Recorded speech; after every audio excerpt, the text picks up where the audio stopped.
All right. If it is Tuesday, that means it's time for Comic Book School Live. I'm running the teleprompter. This is a live, interactive show where we focus on the craft and business of making comics going too fast. If you are an established comic book creator, a rising star, or someone who's looking to make their first blah, blah, we explore and explain. I think the teleprompter's too fast. How you write, draw, create, publish better comic books. Now let's get started making comics, Mike.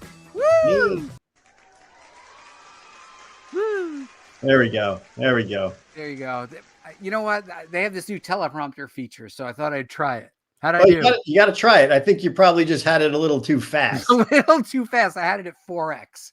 You know, when I practiced, it seemed like it was going to go better. Hello, Victor. Nice to see you. We got our comments coming in. This is this might be somebody new, unless he was on last week. No, Glenn something. So that's Gatilla. Oh, hi, Gatilla. That's Gatilla. We got Brian Acosta here. Brian Acosta. I think I knew a Brian Acosta in high school. Is that the same Brian Acosta from high school? Yeah, sounds like it. And then we got our good friend Matthew Giff. Matthew Giff. You know, Mike, I'm wearing my my Astro City shirt, and you are wearing your classic attire. I bet people are pretty excited, Mike, that you brought back the robe. Well, this is my other robe. But yes, this is a robe. My other robe is in the wash right now, so I had to put on this one. What's under the robe? I think my Flash shirt. Yeah. Oh, all right. Flash. So you're flashing under the robe. Flash. Yeah. All right, Mike, we have a pretty good show, maybe even excellent. I think it is going to be educational. But before we get started, for those noobs who are just joining us, my name is Buddy Scalera. I'm a comic book writer and the founder of Comic Book School. I have published photo reference, books about how to make comics. I've written comics for Marvel Comics. I self-published my own independent comics. And of course, with my good friend, Mike Fasolo, I worked at Wizard and WizardWorld.com. But Mike also worked at Wizard, Toy Fair, Inquest. And you know what? He is a 3-time Emmy Award-winning, 2-time Annie Award-winning screenwriter, and also an occasional comic book writer. Guys, welcome to the Comic Book School Live show. Mike, give me a round of applause and just... There we go. Good. Okay, excellent. And the lighting is perfect. And everybody's here. Mike, tonight we're going to be talking about something that's very important and I think a little bit difficult for you because you are a classic pantser. Real quick, Mike, explain the difference between plotting and pantsing and the way you write versus the way I write. Plotting is what you do, and you detail out every single character and how they interact with other characters and what they do and who they are and what their conflicts are and how they interact. Some would say I do more writing about the writing than the actual writing. Yes. I just sit down and go, oh, that's a good idea. And I just start writing and things just kind of happen. He wants to know if that's plotting or plotting. It is both. I've got a link to earwax removal YouTube page when you get bored with that. You know, somebody told me that they play this show on in the background after the replay when they can't sleep. It's a little bit like turkey and tryptophan. And I was like, thanks a lot. Yep, it is. But hey, as long as they're watching, that's all. Yep, as long as they keep paying the money. Yep. Plotting is planning to do something and pantsing is somewhat of a felony. That's depends on how you pants. That's right. And we're going to be getting into, Mike, how to create conflict. Now, this one caused you a little bit of consternation. Because you didn't really embrace the idea. Hey, Deanna's on the phone too. I see Deanna there. Here. She's here. Deanna's here. We saw her. Yeah, she was. Hola. Yeah. Oh, she's dialing in from Spanish. Oh, from Spanish. Yeah. The conflict part. I mean, I understand the whole conflict thing, but I don't sit down like you do and go, okay, these two characters are going to conflict over this one thing, you know, whether it's jealousy or order versus chaos or whatever. And that's how the book is going to go. I just kind of go, oh, here's a good guy, here's a bad guy. And it all kinds of comes out as I'm writing. Well, tonight, Mike, we are going to dive deeply into the conflict part. Want to read that one out by Andrew Campbell? Because that sounds good. It sounds like we could be just done with the show now. Yeah, we can just end it right here. Conflict equals characters' wants plus obstacle. Done. See you next week. Thanks, Good night, everybody. That was my TED talk. Yeah, I know. He spoiled it, right? All right, here we go. So we're going to get into conflict. We're going to be doing 2 tools. And the first tool that I like to use is called the theory of converging lines. Characters are on a journey. Now, if I were doing this and we were running an entire class, I believe that D. Alley has been in on one of the classes, Redheaded Ed. Maybe not, I'm not sure. But we set up the length of the line according to the age of the character, and we hit some milestones just to help build out who that character is and what drives that character. So in the converging lines, we have first the red line. Then during this time, we set up a different color line that is moving in the same direction, but on a similar but conflicting trajectory. You can see that if you were to draw these lines out long enough, eventually they would collide, right, Mike? They would, yes. Now, most people think that this is the story. This is the setup, right? We're in a space station in outer space doing space things, and there's space, and then there's villains in space, and you're like, okay, that's the setup, that's the location, that's not the story, right, Mike? That is exactly true. Yes. Now, you studied screenwriting. Did your instructors ever take you through the converging lines theory? I have never seen the converging lines theory. I mean, maybe somewhere, but I've long forgotten so much stuff. So much. Okay.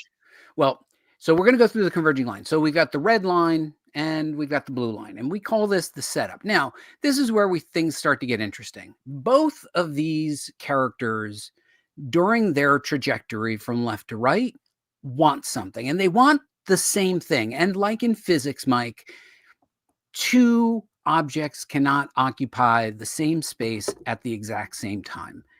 And therein creates the conflict of the want. Now, Mike, what are some wants? It could be physical objects. It could be, desires. Talk to me. What are some wants that somebody might have that might begin to create a conflict? You might want, say, justice for the little guy. You don't mean like diminutive people like me, like people who are people who are under 5 feet under height. How would you describe Buddy? Under height, overweight. Go ahead. So, what is an object that somebody might want? Just like a thing. Someone might want a new Lamborghini. But that's a want, right? That is a want. Now you've got 2 characters. You could want power. That could be another thing that somebody wants. Define power, Mike. What is power? Well, there's different, views of power, but say power could be having more money than anybody else because that money gives you power. Or it could be being a political figure that gives you standing and power right there. So, all right. So what's the community saying here, Mike? You're in control of the dot. Oh, thank you. I appreciate that, Matthew.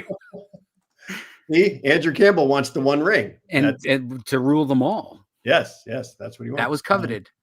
Glenn wanted a new one. I don't know what that is. As opposed to an old Lambo. Yes, that's true. Yes. He doesn't want the old Lambo. He wants the new one. He wants the brand new Lamborghini. Food, shelter. Yes. Food, shelter, love, acceptance, and of course, power as electricity. Yeah, we should get into the Maslow's hierarchy of needs one day, Mike. That's a good one. Drawing swords. You're not the character of the week here in our show, but I think you're going to win that for that. And maybe next week we'll do Maslow's hierarchy of needs. Okay. Yeah. Mike wants a Lamborghini, but Buddy bought the last one. That is conflict. Exactly. I'm more of a Mustang kind of guy anyway. Okay, Mike. So we are driving from left to right. We have the character who represents the character in red. We got the character that represents the character in blue. Doesn't really matter who they are. They are now about to converge on a point of want, need, desire. That creates conflict. There is no conflict. There is no story without conflict. And hence, in professional writing, in screenwriting, and comic book writing, it is extremely important for you to understand both the motivations of the characters, what they want. They need to want the same thing, and they don't necessarily one's not always a hero and one's not always a villain, right, Mike? We have to dispel this idea that we have heroes and we have villains. Early comics were like the League of Evil Villains, right?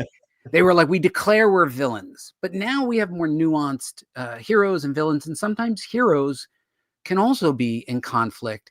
And I think it's extremely important to note that your story really doesn't start until you establish the conflict. Yes. That is very true. And shouldn't that line be purple? I tried. I was hustling, man. I made this thing minutes before we started. The Legion of Mild Doom coming soon. All right, Mike. So we're going to do some exercises tonight, and we're going to actually do it live with the audience. And you know how both of us feel about exercise. That means, yes. Yes. It's one of my least favorite things to do. Mike, you wouldn't put your hands out if you were falling flat on your face because it would be too much like a push-up, right? It's You'd be like, I'd rather just hit my face. Yeah, it's too much effort. I got a lot of fat up here to cushion the fall. All right. So are you in with the converging lines theory? I'm so far on board. Yes. Do you need this tattooed? That would actually be a pretty good tattoo. Like tattoo it upside down on your chest, so we should one day do a reveal of your actual tattoo. All right. The second tool that we use is the I want. Now, I want is a tool that is typically used in theater, and it is generally in musical theater. And before the intermission, primary characters must declare their I want. And often the song will be, I want, and then they will sing what they want. Now, I've only been to see a few Broadway shows, despite the fact that from where I live, when you get on the highway, you can literally see the Empire State Building. Like I could be in Manhattan with no traffic in 30 minutes, not counting parking and whatnot. But I still don't go to theater. I don't know why. I just don't. But you volunteered to help us to expound upon the I want tool in storytelling to establish character motivation. You want to just talk about this? By the way, I've never seen this show. I know what it is. I've never seen it. Well, first I would say you should take the family and go see Les Mis. Okay. Do I have to, or is it just a nice to have? It should be something that you want to do, something enjoyable. I don't want to. It's different than a regular musical because basically the entire play is sung, but it is. I can see it. It's not for everybody, but it is a fantastic story. It is great. Okay. So let's assume that characters sing their I want. Can you just tell us who the characters are on the right as played by a famous actor? You gave me their names and I was like, I never heard of that play. Yes. Okay. So on the far right is Hugh Jackman playing Jean Valjean. And he's the main protagonist in the story. And next to him is Russell Crowe as Inspector Javert. And it starts out with Jean Valjean in prison. He was thrown in jail for stealing a loaf of bread to feed his starving nephew. I did the same thing. I had done the same thing. And then he tried to escape, so he got thrown back into jail. And he was there for 19 years. Wow. And that's a long sentence for a loaf of bread. It was, yeah. Well, back in the times of the French Revolution, you had to pay for your crimes. Wow. And so he is on his way out, but he's a criminal, and Javert is the guy who will be essentially monitoring him, making sure he doesn't do anything wrong ever again. So you have on the one side a thief, and on the other side you have the inspector, the police, who wants nothing more than order and justice through the law. What would their I want be, maybe in succinctly because I stopped listening already. Okay. Yeah. In the play, Valjean wants redemption for his crimes, and he wants freedom and peace just to live a good life. Okay. And Javert wants order and justice, and he wants to know that he has this basically a set thing that thieves can never change. People never change. So he knows that Valjean is a thief, and no matter what good he does, he says he can't change. So that's what. What does he want, though? What's his I want? He wants to to basically throw Valjean back in jail because he is out of prison and did a bad thing again. All right. So we've got two tools. One is the converging lines and one is the I want. Now, the I want should help you as a writer to establish each of these characters. Each of these characters, I want something. Now, as we noted, they could want a physical object like an old or new Lambo. They could want power. They could want love. They could want almost anything. And what we are going to do in this next exercise is help the audience to work our way through the wants of the characters. We are literally going to do this because we have found that you guys like when we do this for real. So, Mike, what does Daredevil want? Daredevil wants justice for the little guy. Anything else? He's a vigilante, so he wants to help people. He wants to stop crime. I would say stop crime. I would say he wants to use the judicial system because he's a lawyer, right? He's a lawyer. Yes. He believes that the judicial system works and that he believes in due process. And that is a key element of Daredevil. Now, let's just talk about the Punisher. What does the Punisher want? I would think justice, yes? He does want justice, yes. Okay. But he also wants to, as his name implies, punish criminals, like get them off the streets once and for all so they can't hurt anybody ever again. Now, the key differentiator between Daredevil and the Punisher is the Punisher wants what? He wants to kill them. He doesn't want to use the justice system because he doesn't believe it works.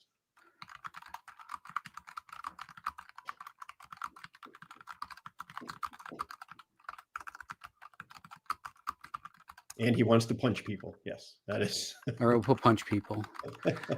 But he wants to, and this is my area that I think is the area. He wants to permanently eliminate the problem. Yes. Which is the criminal. So I would say that they both want justice, right? They both want justice. This is a shared area. They both want justice, but they want it in a different way. One wants it through the judicial system and the other wants it through the permanent elimination of the problem. Yes. Vigilantism. Now, if we think about the red and blue lines, talk to me, Mike, about what their core conflict is and how that conflict will be resolved. So we're gonna actually write this in here. So what's their core conflict? Well, their core conflict is how they go about getting that justice that they want. That's right. How to get that justice resolved? Yeah. Yes. And why does this particular want be the trigger for the story, right? Daredevil's going out there swinging around, men without fear, doing his thing. Punisher's running around at night, trying to find the bad guys with his M16. They both want the same thing. Why don't they team up well together, Mike? Because, as you were saying before, Daredevil wants to go through the judicial system. Like you catch the criminals, they get punished, they get sent to jail. They're still alive, but they're going through the legal system. Punisher. Right. So let's take this to the want. Specifically, they meet at the intersection of crime.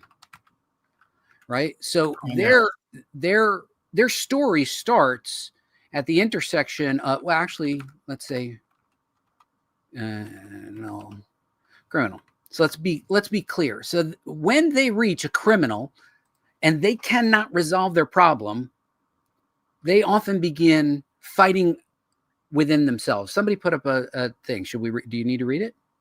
It was just comments. Are they just going after the same criminal? The same criminal, the same woman, the same criminal woman. Here we go. Drawing swords, lawful good versus chaotic neutralization. That's a good one. Just log off, Mike. Let them take over the show tonight. Feels like between Drawn Swords and Andrew Campbell, they've got this. They know what they're doing. They do know what they're doing. Okay, But let's see if we know what we're doing. You ready for the next one, Mike? Yep. Okay. One of my all-time favorites, Rocky versus Apollo Creed. Apollo Creed, as a setup, in case you do not remember, was a champion.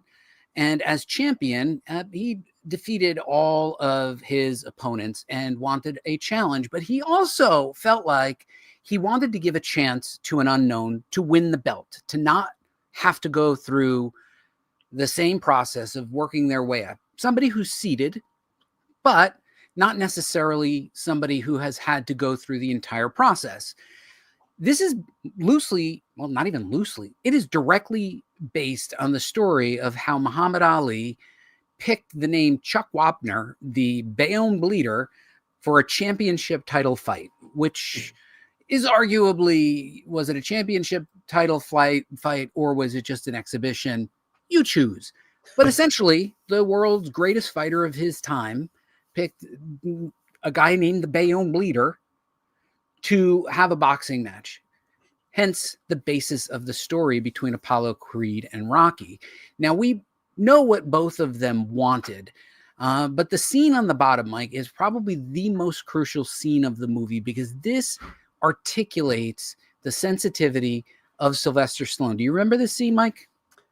Vaguely. It's been a while since I've seen Rocky. I watch Rocky every year. So every year I watch Rocky. This is the greatest scene. In this scene, Rocky, the night before the fight, expresses his doubts.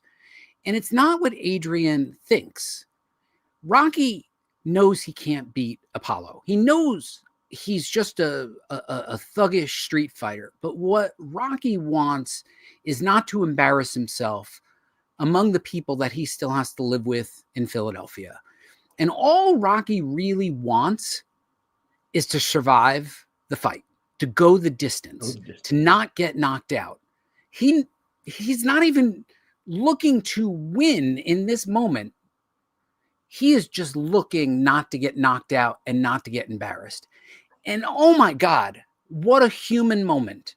We're talking about a sports movie that suddenly made us go, this is not what I thought it was going to be, right? In the beginning, Rocky's literally a leg breaker, a thumb breaker. He's a thug. He's washed up. He's a bum. And Apollo Creed is the shining example of the finest athlete. And you can even see just the difference, the living arrangements, and Rocky. It makes me cry. And by the way, this scene is the scene that saved the movie for the producers. They were deciding if this movie would continue or not, and they offered one more chance to watch the Rush dailies, Mike. And instead of taking a fight scene, they had one take left in the camera. He and Talia Shire both took a shot of whiskey and did the shot and secured the rest of the funding to continue the movie. Huh, I did not Because know they didn't that. think anybody would want to watch a boxing movie. Why wouldn't you want to watch a boxing movie? Because there were not a lot of examples other than On the Waterfront where you had boxers, but it wasn't a movie with a boxing movie. You could watch boxing on television. Who cared? That's true. What's going on in the peanut gallery? Andrew Campbell says he's only seen Rocky IV, the good one, which All right, are we allowed to kick them off the show? well, Jerome Stores wants to ban him. Yeah, we're getting rid of the hecklers. Okay.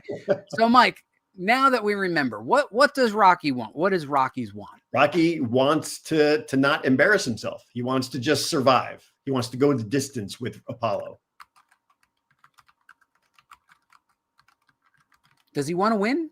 He does not want to win. He just wants to. I mean, he would like to win, but well, yeah, obviously he wants to win, but that's not number one on his list. He just wants to go the distance, survive. Just survive. Okay. Now, this is in stark contrast to the other hero of the movie. Apollo Creed is certainly not a villain. No. I mean, he's flamboyant. He is. He's a little arrogant. Mystical and arrogant. Yeah. But he's not a bad guy. And he literally was like, I will pick a name. And he liked the name, the Italian Stallion. I like the way that rolls off the tongue, the Italian Stallion, right? And he just thought, I'll let this guy have a shot. Yeah. What does Apollo Creed want? He wants to show that he's the best. He's the greatest of all time. What else? He wants to ask the audience. I would say he wants to show that he's magnanimous and generous and allowing. He will allow someone to challenge him. I will, and that's an arrogance thing, but at the same time, he's giving somebody a chance. What is the audience? Is the audience saying anything? They giving us any help here? Matthew Giff, would you say he's an antagonist, or is it Rocky's self-doubt that holds the honor?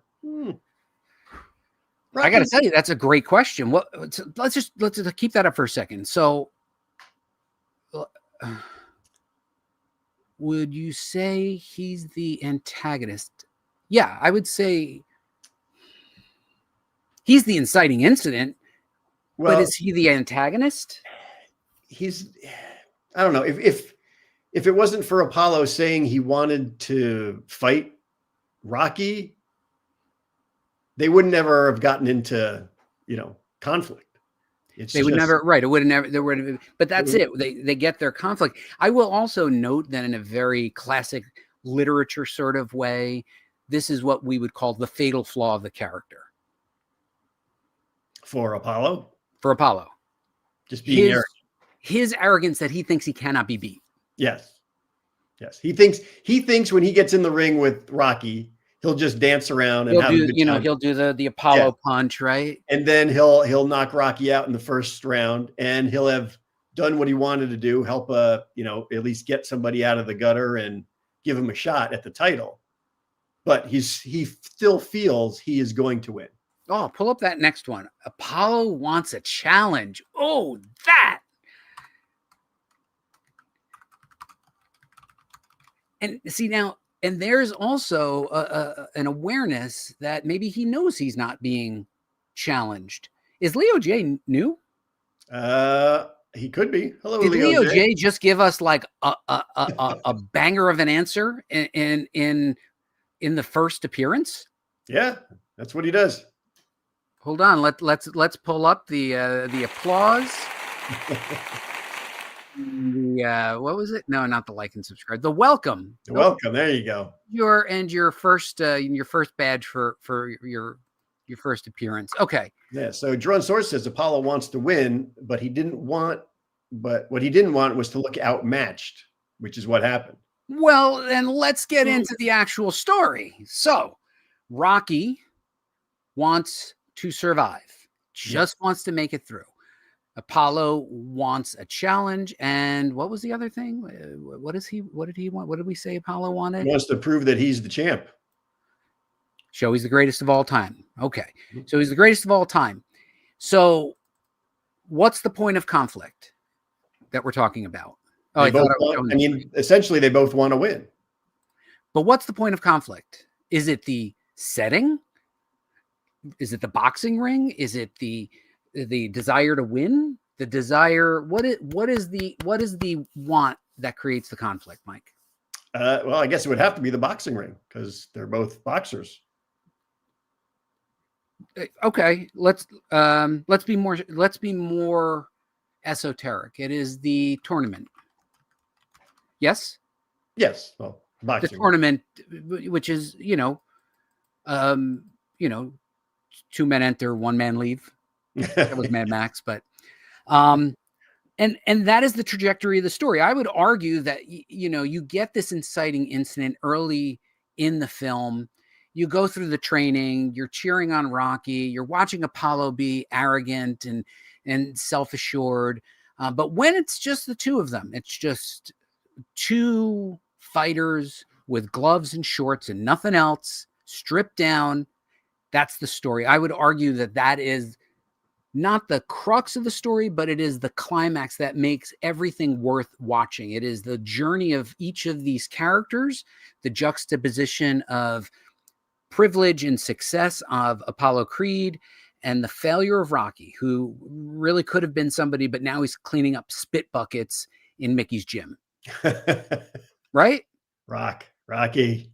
Do the voice. Hey, Mick. No, you just did Rocky. I said do Mickey. Do Mickey. Oh, I'll do Hey, Mickey. you do. You can't win, Rocky. He'll kill you to death in under 3 rounds. How's that? That's pretty good. Under 3 rounds. I like the 3 rounds. All right. Well, is the gallery saying anything? We got the world. That's true. The world's opinion of them. That's the world's opinion of them. Woo! Wow. The tournament is defined the world's opinion of them. That is good. It could have been somebody. It could have been somebody. Somebody. And now it could have been a contender was from On the Waterfront. Yeah. Right. Different movie, similar type of thing. Ready for our next one, Mike? Yep. All right, let's do it. All right, Mike, this is all you, baby.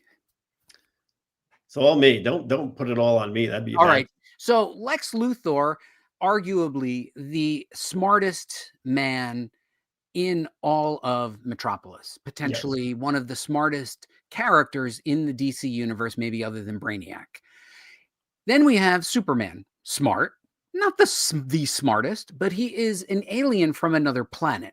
Now, Lex Luthor thoroughly believes that if he were given control, he would make the world a better place. There was a time, I guess, in the 50s and 60s where he was just a mustache twirling villain. And, he just wanted revenge on Superman for losing his hair. But as we matured in the 80s and the 90s, Lex Luthor revealed himself to be a brilliant business person and also saw the opportunity to make Metropolis better. But he also recognized quite accurately, and something that they have played out in the TV show The Boys, that Superman could, if he wanted to, just kill everybody. Yes. He could not even just Metropolis, he could just push our entire planet out of orbit and be like, I'm out, right? Could care less. Yeah. And Luthor's very much challenged by this idea that this alien is kind of getting all this adoration when he is a natural born genius and also has worked hard at his business. So with that in mind, and I know neither of us really keeps up with Superman, what would you say Lex Luthor wants? Well, see, Lex Luthor is tough because you are right saying that he does want Metropolis to be better. And if he was in charge, he thinks it would be, but he also isn't a great guy. He is one of those people that wants power. He wants to be the only one in charge. He wants everything to go his way. So even if it's dangerous, he's like, well, it's fine because that's what I want. And a good point here. The word power is a significant word because Superman is what? Powerful, right? Yeah. He has what Lex cannot have. Lex has to have like flying rockets and things, and he creates these things, and he's a scientific genius. And Superman's like, peace out, people. I got, I'll just shoot you with the laser beam eyes. That's a pretty big thing. That's a lot for someone who thinks very highly of his own self. I would cast Lex Luthor not quite as neutrally as I would cast somebody like Apollo Creed. Apollo Creed's not a bad guy. No, he's just arrogant. Lex Luthor, as Brian Acosta says, wants control. Wants control and power. Wants control. I like that. That is good. Now, what would he do with this control? Would he make Metropolis a better place? He would. Yes and no. He would make it a better place technologically, but it would also be all under his thumb. So it wouldn't be the free democratic Metropolis. It would just be all run by Lex Luthor. Right. And I don't care what side of the political aisle that you fall on. Every politician, particularly those who believe that they could be the leader of the free world and want to run for president of the United States, they want to leave the country a better place, but they want power and control too. Oh yeah, that's all part of it. It's all there. Yeah. Does he want admiration? Does he want adoration? What does he want? I think he does. I mean, Lex Luthor wants everything. He wants to be the focal point of everyone. He wants the attention. He wants everybody to love him. He wants everything that's going on. He wants to be the one in control.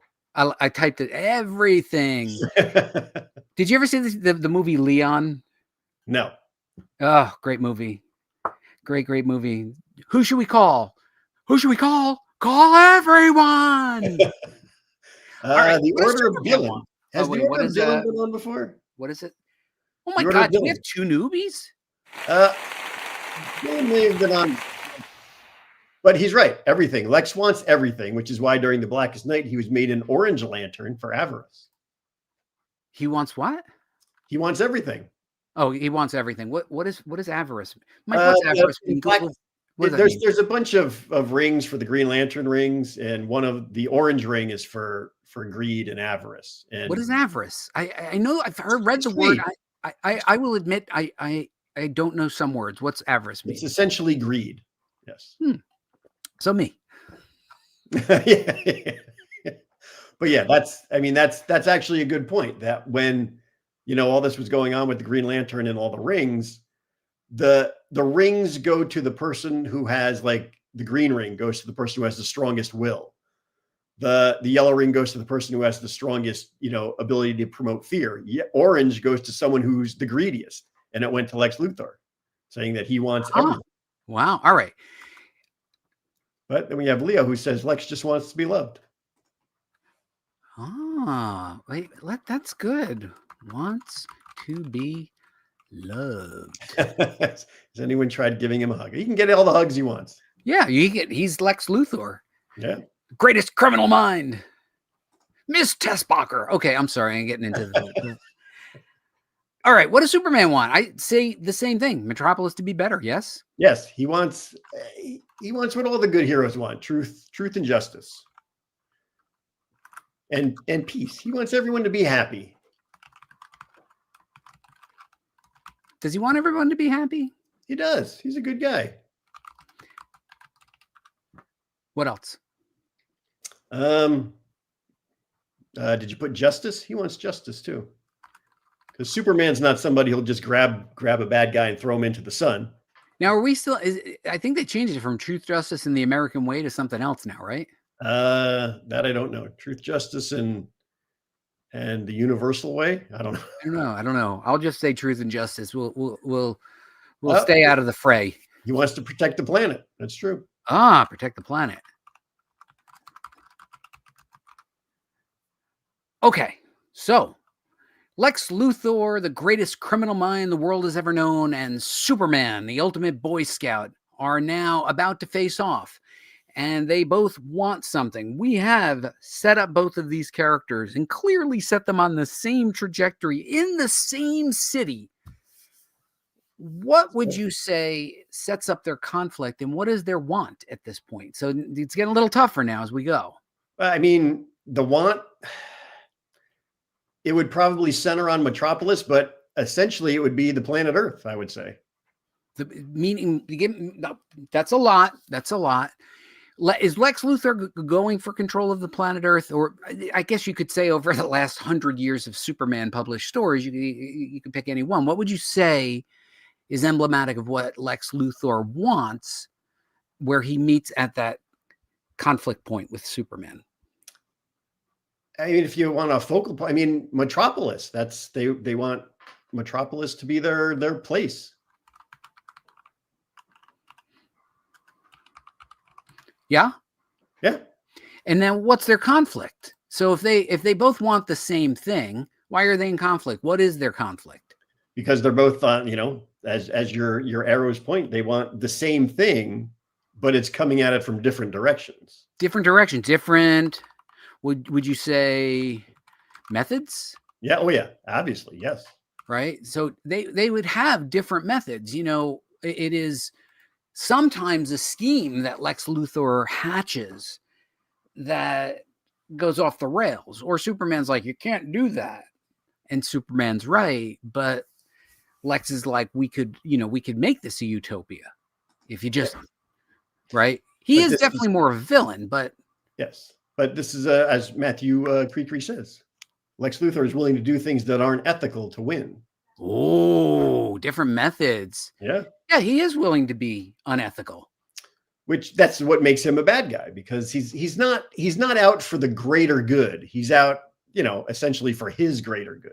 All right, so let's go back to a core concept of writing. No villain ever sees themselves as the villain. That's true. Yes. Right. The worst villains in history, and we don't have to name them. You pick your own villain. I've got my own villains. You've got your own villains. Maybe we have some shared villains. But What is emblematic about villainy, at least modern villains, good heroes and villains, is that villain sees his or her way as the right way, and that the hero is in their way. Yes. So when you're writing a nuanced villain, Mike, what should you be doing? You should be thinking about, actually, what would be great to do is if you can put yourself in their place. Tell me how you might do that. To think how you, I guess, see it through their eyes. Like we were talking about before with off screen with Thanos. Thanos, yes, what he wants to do is technically a good thing. He wants to save the universe. He's just doing it in a bad way. So if you were writing Thanos, you'd have to put yourself in his thing. You wouldn't go, that's a terrible thing to do. You'd be like, this is what he believes. And it is true in a way. You have to put yourself in their place to really get into the heart of your villain. Well, grass in North America is imported. We don't, that's why we have to work so hard to make our lawns look good. But the weeds that grow up within the grass, they're natural. They're part of but we keep killing them. So like Thanos is like, things have to be done to preserve the order. And he has played through all the scenarios and recognizes that 50% of everybody has to go. Yep. Is that what it was? Yep. Half of all living things. And those of us who are living things or know a living thing might find that to be a little extreme. But if you think about it, it is true. If there's a limited amount of resources and you cut the people or whatever who is taking up those resources in half, there's more resources for the rest of the people. That is a philosophical conundrum. And in Thanos's mind, what, Mike? He didn't see himself as the villain. He saw himself as a savior, right? He was saving the universe. Exactly. And he believed that he had to get all of these gems and do what was necessary. And he even said he took no joy in it. Yeah. Especially when he had to spoiler alert, he had to kill Gamora to get it. He was willing to do whatever it took to do this. And in his mind, he was what?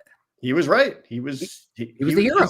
His way, yeah. In his mind, yes, he was saving the universe. So we begin to see that we have characters that they have different methods. They see the world in a different way.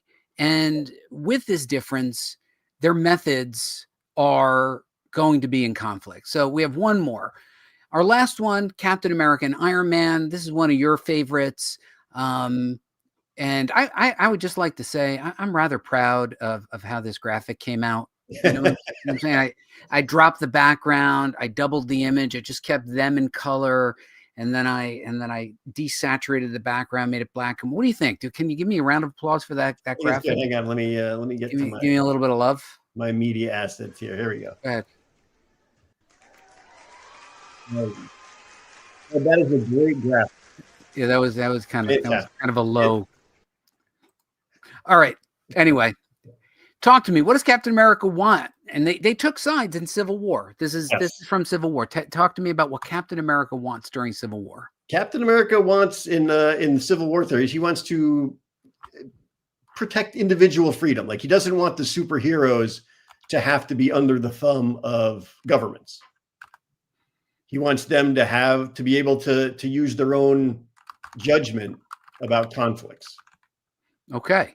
That's a very good and succinct summary. Let's juxtapose that to Iron Man. What did Iron Man want? Well, he wants to, I guess he felt bad, especially in the movie. He felt bad about the whole Sokovia issue. So he wants oversight to make sure that no superhero steps over their bounds.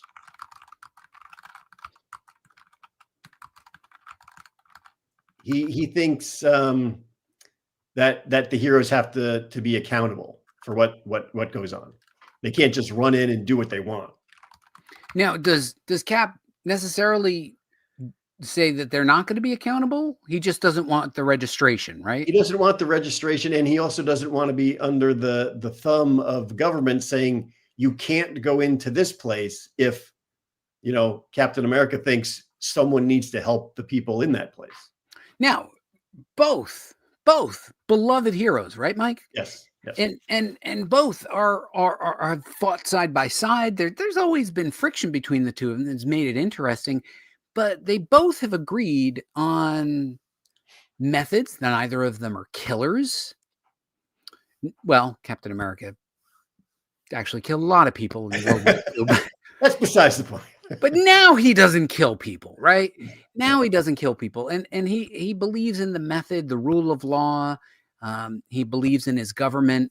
Tony Stark maybe not in the same way, but they share some similarities, and they are both, for argument's sake, heroes. Yes. Yes. Okay. This is trickier because Lex was arguably a bad dude. Yes. Right? Apollo Creed, not a bad guy, just flawed. Just arrogant. Yeah. Yeah, a little flawed, a little arrogant, like me. Just At least like I did it. I know where my weaknesses are. Okay.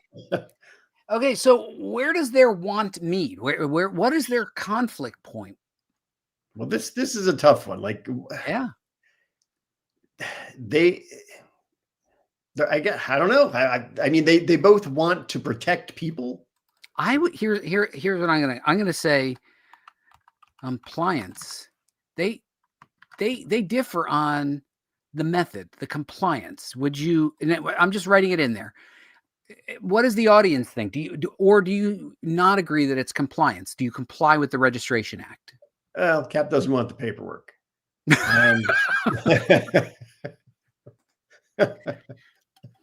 Good point. It's true, but I mean, compliance, yes, but it's not just signing the Sokovia Accords, or if the movie and the other ones, if it wasn't the movie. Cap doesn't want the government to control the heroes, but Iron Man wants the government to oversee them, to show that they're, you know, to say that they're not doing whatever they want to do. Okay, so difference in opinion on what? On how to solve a problem? I guess solve a problem, or rid the world or places of conflict. Matthew Creecree has something good. Good soldiers follow orders, but what if the orders are bad? Well, that is core, right? That is core to mutiny. That is core to dereliction of duty. What does Drawing Sword say? The Civil War was actually about civilians. They both wanted to do what was best for everyone without powers. That's true. Wow. And then, of course, you get this is true. Who watches the Watchmen? Watches the Watchmen. I mean, again, give Matthew Giff a microphone to drop. We don't have a microphone. We don't have a microphone. All right. So, Mike, what would you say now? How is that conflict going to propel the rest of the story? What are we talking about here? What is so we see where they meet their wants. How does that conflict play out? Well, I mean, the movie, I guess the movie kind of followed the comics in a way. The conflict plays out. They end up in a divided superhero nation. You know, the ones who didn't want to sign the Accords, and those who did. And it became, obviously, from the title, a civil war. And perhaps I would say there was a lot of sad scenes, and perhaps one of the saddest scenes is Iron Man fighting Captain America and Bucky. Yeah. it is literally, it's pathetic. You see him and you see them not wanting to do this. and it is a gut punch, you know, when you watch that scene. If you rewatch that scene, that's a hard scene to watch. Those are friends fighting. Yeah, because you know they did great acting. You know that they both felt terrible fighting each other, but they had to. There was no other choice. In their minds, there was no other choice. They were each, by forces not of their own, forced into scenarios. They were forced to take sides, as we are every 4 years in political parties. We are forced to take sides. One person, one vote. Yep. That's it. and they had to do the same thing. They couldn't take both sides. They had to pick a side, and they picked sides. And the sadness of seeing Iron Man go down, that was tough. Yeah. It was a good fight though. He put up a good fight. He put up a good fight. Yeah. All right. I wonder what the fight would have come out if they didn't have Bucky on, if Cap didn't have Bucky on his side. You know what? I don't know. That's where there's a story. Yeah. So Mike, I think the key thing that we want to be able to drive home as we wrap this up, there's two key concepts that even if you're a pantser, Mike, would you think differently about your story if you thought about the converging lines and I want, not plotting to the point like I do where I literally just plot it and then I never finish it because I'm exhausted. Well, what are your thoughts on converging lines and I want? Yes, it would, but it would come out as I'm writing. Okay. So if something popped into my head like, oh, that's why the bad guy is the bad guy, and that's why he is the reverse of the hero, then it would do it. But would I do it to begin with? Probably I should. But would you give it a shot? Like for your next story, would you just give it a shot and humor me? Yes. For the next story, I will give it a shot. A year from now, I'm going to hold you to that. But I need help with the conflict. But that's it, right? That's what we work out, and we keep iterating. That's why, when I start the Patreon, I'm going to be writing in real time and showing people the process of trading off. This scene didn't make sense. We were talking recently how as I'm moving with Unmade Men, the comic book, which I'll put onto Patreon, you guys will be able to follow it for free. I had 3 characters. I was like, 3 is too many. Let me get it down to 2. So I combined 2 characters into 1. So I had less character development to worry about. One character was just there to stand around and be strong. I just was like, all right, I'll just make the other guy strong. There you go. Solves the problem. That solved a problem. Okay. So Mike, where are we now in the show? It's almost. But he convincingly wins Mike from Panside. I don't know about that, but I'll give it a try. Oh, Matthew, you get free cookies. What do you want? And can you sing it? Oh, yes. Mm-hmm.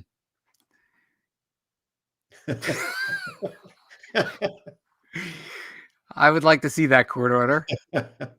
All right. If you have not caught up, we encourage you to catch up. I've been editing furiously. Mike traditionally does the editing of the shorts and has been busy making money as a screenwriter. I put that in air quotes.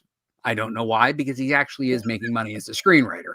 So as he makes money as a screenwriter, I have been left to my own devices. I've been editing videos of people sketching, inking, coloring. It has been great fun, but I cannot wait until Mike is back and doing it himself.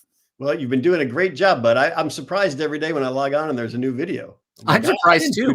I'm like, did I do another one? And then Mike, guess who I met at NYCC? I'll give you 2 or 3 or even 1 guess. I'm going to go with Seth Green.